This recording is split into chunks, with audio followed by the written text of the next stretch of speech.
Today's shloka is from second chapter, verse 47, and the topic of our discussion is about detachment in duty.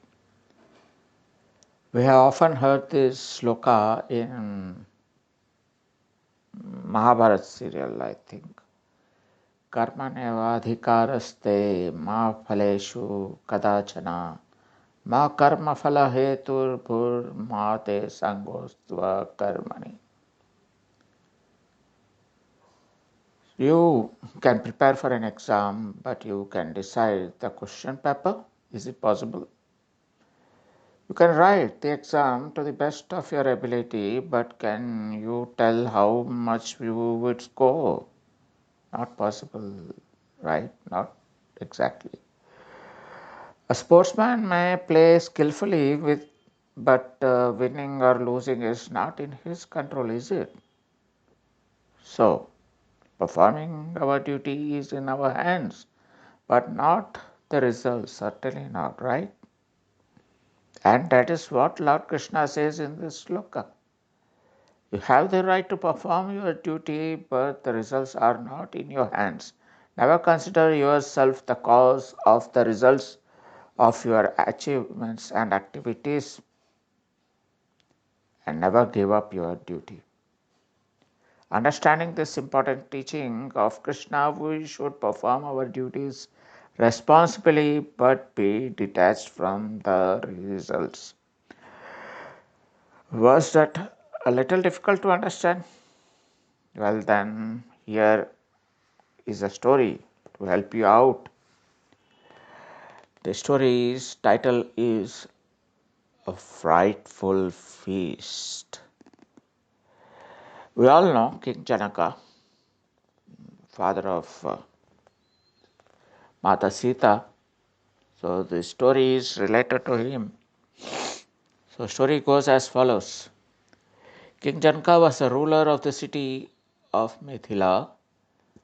He was the father of Sita Devi, the wife of Lord Rama.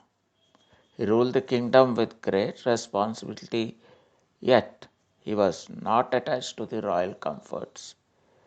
He lived a life with devotion to Lord Hari, and whatever he did, he offered to the Lord. Once some Brahmanas asked Janaka, "O king, how is that you are a great ruler and still perfectly God conscious and detached from all luxuries?"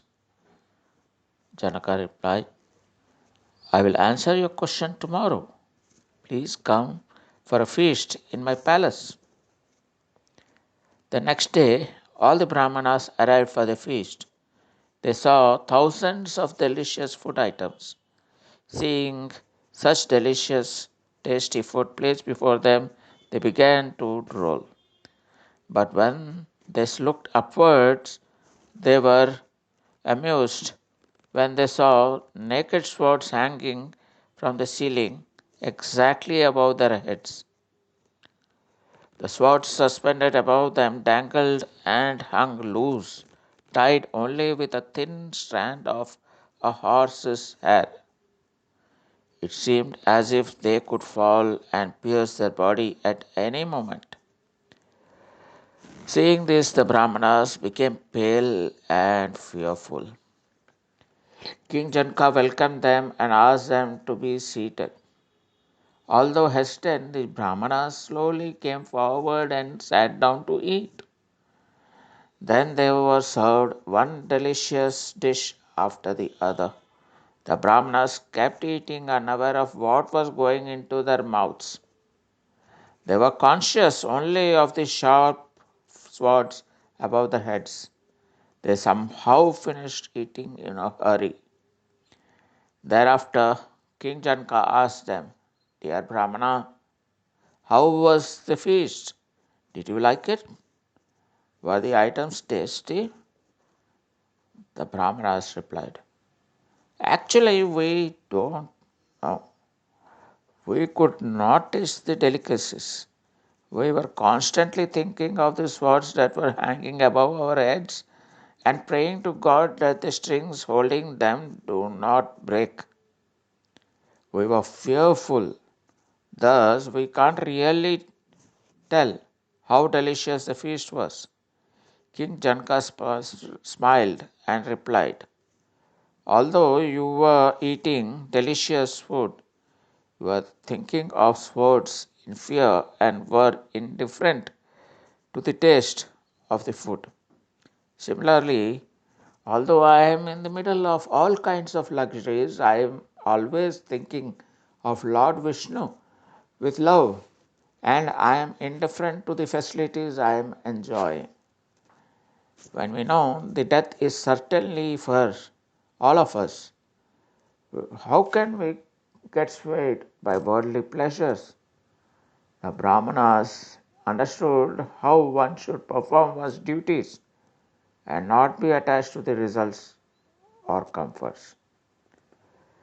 We can be in the world but not of the world. We should fulfill our responsibilities, but our focus should be on the Lord, our ultimate goal. Hare Krishna.